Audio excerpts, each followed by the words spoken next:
have no arms and no legs, but I'm very thankful that I have my little chicken drumstick here.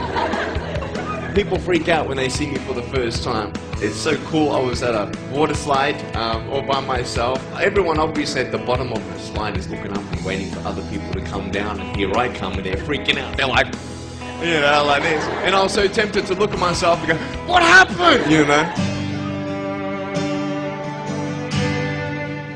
And there were times where I sort of looked at my life and thinking, well, I can't do this and I can't do that.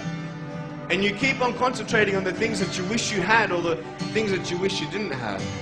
And you sort of forget what you do have. And there's no point, I believe, in my life where I wish I had arms, legs, I wish I had arms, legs, I wish I had arms, legs, because wishing won't help. But what I've seen in life are just a couple key principles, and the first thing that I've seen is to be thankful. It's hard to be thankful, man. I tell you, when I was 8 years old, I sort of summed up my life and thought, I'm never going to get married, I'm not going to have a job, I'm not going to have a life of purpose. What kind of a husband am I going to be if I can't even hold my wife's hand? It's a lie to think that you're not good enough. It's a lie to think that you're not worth anything.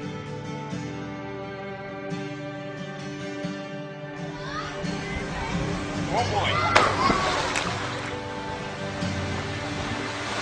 Woo! It's freezing, I can't feel my hands. I love life. You know, so many people come and say, how come you smile so much? And I'm like, well, it's a long story. But it's very simple at the same time.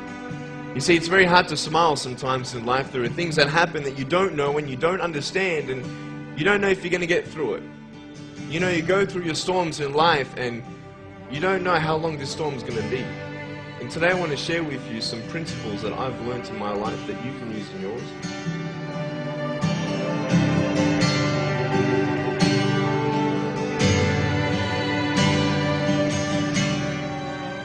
Being patient is beautiful. I tell you, it's the hardest thing. But I realize I may not have hands to hold my wife's hand, but when the time comes, I'll be able to hold her heart. I don't need hands to hold her heart. You know,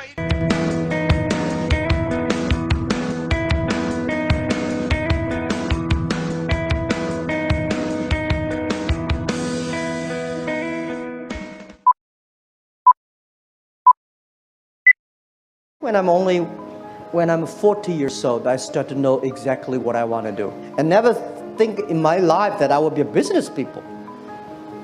And I never thought I would be a teacher. So I become a teacher, I never thought about it. I become an entrepreneur, I never thought about it. And all the other, I want to be a policeman, rejected. I want to be, even want to be a waiter in the KFC, were rejected. Most of the dreams, you may think about it, but does not work out. Don't try to be the best. Be the first.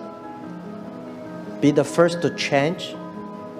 Be the first to take the challenge. Be the first one to overcome the difficulties. Because the best person, there's only one Olympic champion. I don't think I'm lucky enough to be that. But I can always try the new things and don't give up. I believe it, because you are so unique. Everybody is unique. Be yourself is always the key. This world today is full of challenges and opportunities. 2,000 years ago, full of challenges and opportunities. And I'm sure 2,000 years later, full of challenges and opportunities. There's always, it depends on how you look at it. Somebody look at this challenge as opportunity. Young people always say there's no opportunity. I complain a lot when I was young, because I think Bill Gates took all the opportunities for the Microsoft, and Steve Jobs, all these guys. There's no job, there's no great big stuff left for us. But I think opportunity always lies in the challenges, always lies in the complaints. If you can solve the challenge, you will be successful. The big challenge you solve, the big problem, the big opportunity you have.